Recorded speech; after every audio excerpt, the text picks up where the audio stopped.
Ketika tukang cukur menghunuskan pisau untuk mengatakan godek, aku tersentak. Aku baru menyadari bahwa dunia berbahaya.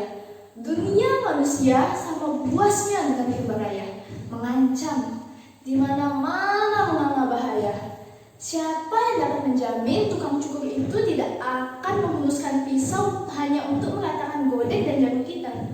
Bagaimana kalau ia melakukan pisau itu ke leherku? Kita tidak boleh mengambil resiko potong rambut di sembarang tempat. Karena berhubungan dengan tukang potong rambut yang tidak dikenal, setiap saat bisa berarti memotong leher. Bahkan dengan tukang cukur rambut yang sudah dikenal sekalipun, selalu ada bahaya. Bagaimana kalau pisau yang terhunus di tangannya itu menimbulkan inspirasinya, memanggil kenang-kenangannya terhadap perasaan marah, jengkel, atau keki? Mungkin bagi orang lain, tapi bisa saja emosi itu sudah menggerakkannya untuk memaksa kita jadi sasaran pelepasan. Apalagi kalau pernah dengan tidak kita sadari telah melukai perasaannya, tidak menyaut waktu ia menyapa, atau lupa membayar hutang bercukur kita yang lalu. Ia kan juga manusia yang bisa goyah hatinya kalau megang pisau.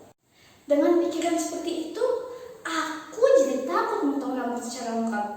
Kalau rambut sudah digunting, aku langsung bilang, stop, tidak usah dirapikan dengan pisau.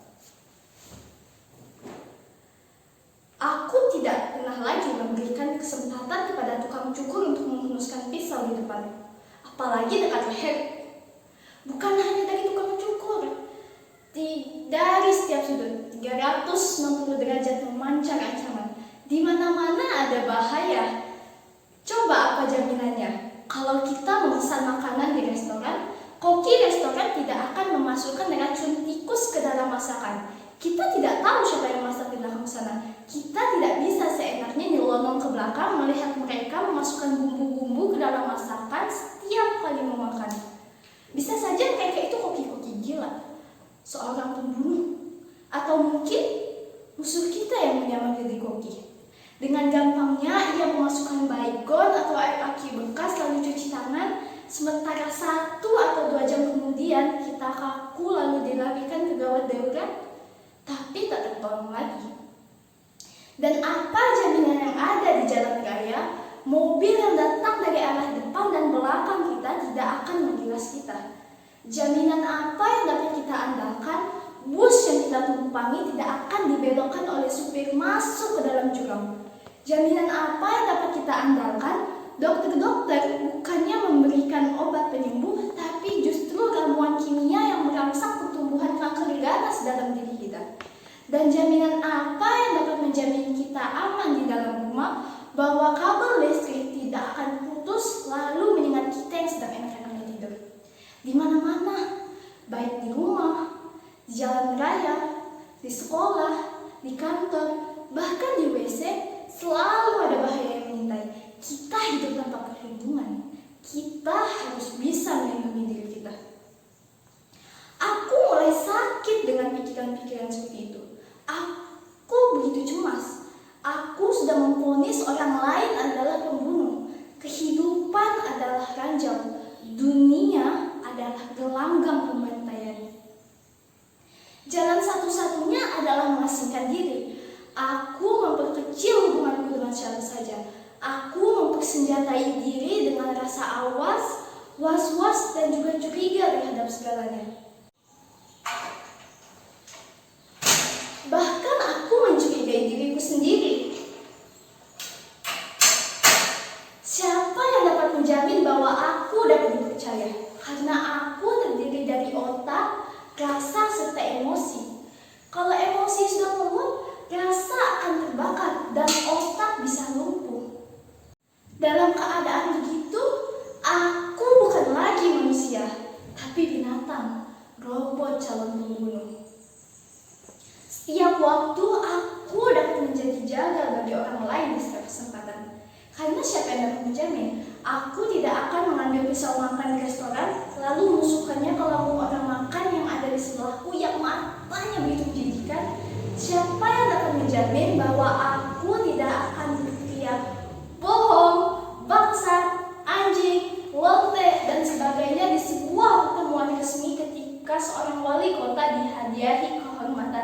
sebagai putra terbaik? Dan siapa yang dapat menjamin bahwa aku tidak akan merebut pistol dari pinggang seorang polisi di jalan, lalu menembakkan sampai pelurunya habis ke atas kepala siapa saja yang kebetulan lewat? Tidak ada jaminan, Bu. Dan karenanya tak ada gunanya pergaulan. Tidak ada gunanya pertemuan dengan manusia lain. Karena jelas sudah bahwa kehidupan ini sendiri adalah langkah pertama yang membawa kita ke dalam bahaya. Dengan pikiran seperti itu, aku lalu menyepi. Tapi ketika sepi, sunyi, hening, pengasingan diri tidak lagi memberikan ketentraman, karena bahaya sudah bersarang dalam hati. Aku putus asa. Bagiku, kehidupan tidak lagi memberikan apa-apa kecuali malapetaka dan kekalahan. Hidup hanya menunda kekalahan, kata Chairil Anwar. Di depan mataku, setiap detik terbentang jalan menuju jurang keruntuhan. Manusia semua adalah makhluk tak beradab.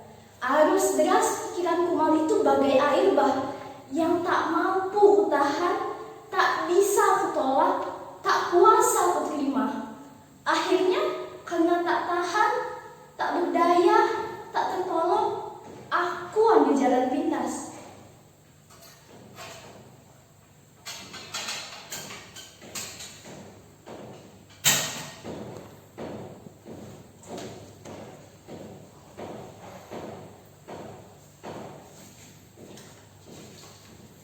Kepada siapa saja yang ingin tahu, aku tak dapat memikirkan jalan lain yang lebih baik daripada ini.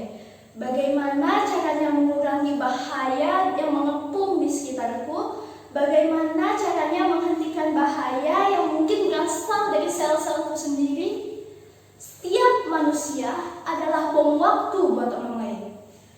Jalan satu-satunya untuk menyelamatkan diri, menyelamatkan orang lain adalah pengorbanan. Hentikan semuanya. Tebarkan tirai gelap yang tak tertembus oleh mata siapapun, yang tak dapat didobrak oleh bahaya manapun, kecuali oleh Tuhan, kecuali oleh sentuhan tangannya. Dengan perhitungan yang amat matang, aku selesaikan hari ini semuanya secara jantan, lengkap, bulat, tuntas. Perpisahan ini akan mengantarkan setidak-tidaknya lebih mendekatkan kita kepada perdamaian, ketentraman, harmoni, dan juga kebahagiaan. Kalau ada yang tidak mau mengerti atau mengerti, terserah. Aku dianggap sesat karena kerasukan setan, pasrah. Aku dianggap gila dengan pikiran-pikiran busuk yang membahayakan bagi kehidupan, biarin. Kebahagiaanku justru disyukuri, boleh. Tidak seorang pun yang sedih, tidak seorang pun yang menerima, tidak seorang pun yang menangku. Semua menganggapku sebagai musuh. Aku, surat wasiatku, segala sepak terjangku, segala lumut pikiranku adalah virus ganas. Dalam upacara penguburan, Pak RW berpidato. Sesat, manusia sesat. Tuhan, jauhkan manusia dari kejahatan. Saudara-saudara semua yang masih hidup, semua pikiran-pikiran kotor sedang ditiup angin memenuhi lapisan udara. Tahan nafas, itu dosa. Terlintas dalam pikiran-pikiran saja, semua pikiran-pikiran menyintas itu neraka hukumnya. Ambisi untuk mencampuri rencananya harus diberantas, karena bukan manusia, hanya Tuhan yang di atas sana yang berhak menulis sejarah. Semua media massa memompa fatwa Pak RW. Kenalan-kenalanku mengingatkan orang yang belum kenal aku supaya awas. Pikiran-pikiran sakit sudah gentayangan memakai topeng suci. Tidak pernah kenal siapa aku, yang tidak mengerti alat pikirku, tambah kebelingan, anti moral, berantas habis. Tapi apa yang dilarang, apa yang tidak boleh, apa yang dosa, biasanya orang selalu suka. Mereka penasaran, ingin tahu, ingin mencoba, mau mencicip. Aku jadi laku. Melarang adalah bumerang. Semua jungkir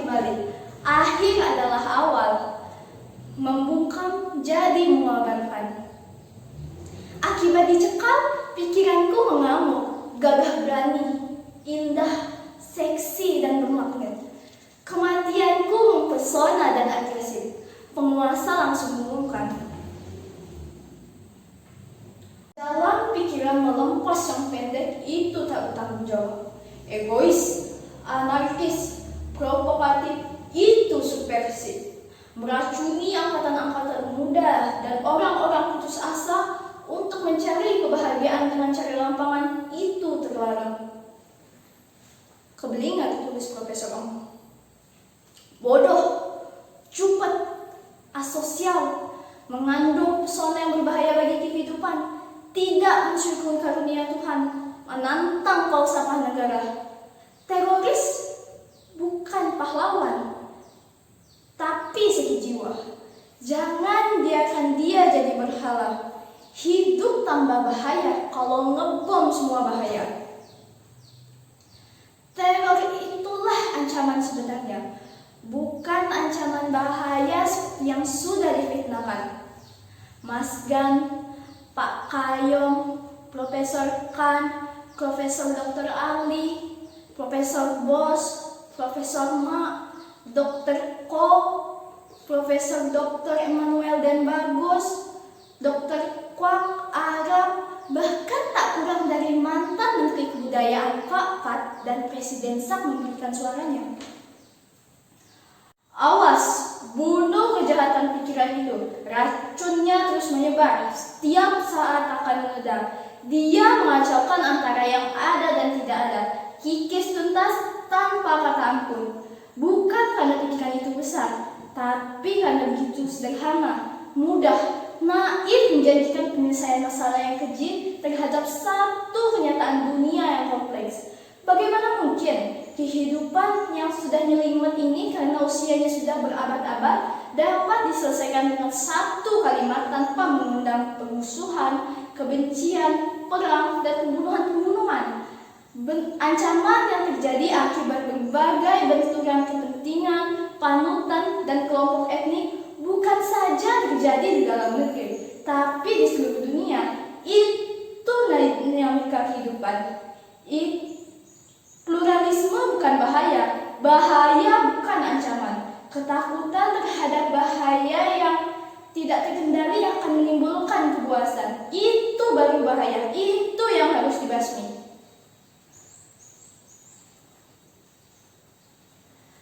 Lalu angin puting beliung tiup sebaliknya.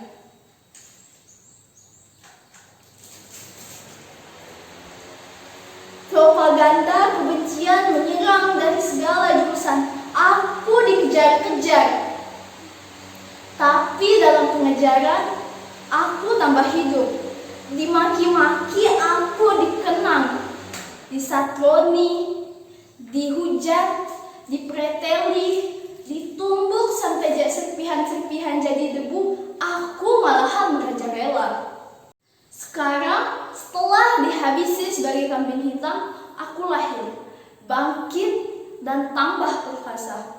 Aku jadi tontonan, jadikan pelajaran, jadi pelatihan tentang bagaimana caranya membunuh bahaya. Gila. Aku ada pelajaran bahaya. Aku harus dipahami untuk mengerti apa yang harus dijauhi. Aku adalah buku suci apa yang kamu. Mau tahu siapa yang harus dikutuk? Lihat aku. Aku adalah musuh besar yang harus dirasmi itu, yang tidak bisa mati tanpa dipahami. Maka cintailah aku.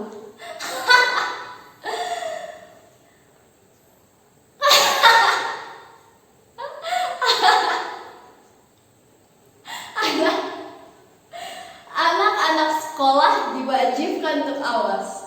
Aku dipaku pada setiap kepala, dicontreng pada setiap pojok kehidupan. Dari kamar kecil sampai ke tempat tidur, orang waras, orang pintar, orang melek, orang sedang buang hajat, orang mabuk, orang tidur, orang sedang bersenggama, orang teler, bego, sakit jiwa, semua harus waspada tahu aku. Aku jadi merajalela dan populer. Merajalela sampai tiap dan selangkangan. Bangsa yang dilestarikan. Itulah aku. Yang tidak tahu jadi tahu. Yang ngeh jadi terusik. Yang terusik lalu bertindak. Yang bertindak makin ganas. Yang ganas spontan hilang ingatan. Dan yang hilang ingatan bablas karena yakin masuk surga. Setelah dibungkam, berjuta-juta bahaya baru lahir. Galak, menggigit-gigit, penuh dendam. Begitu kamu sadar, sudah terlambat. Itulah bahaya yang sebenarnya.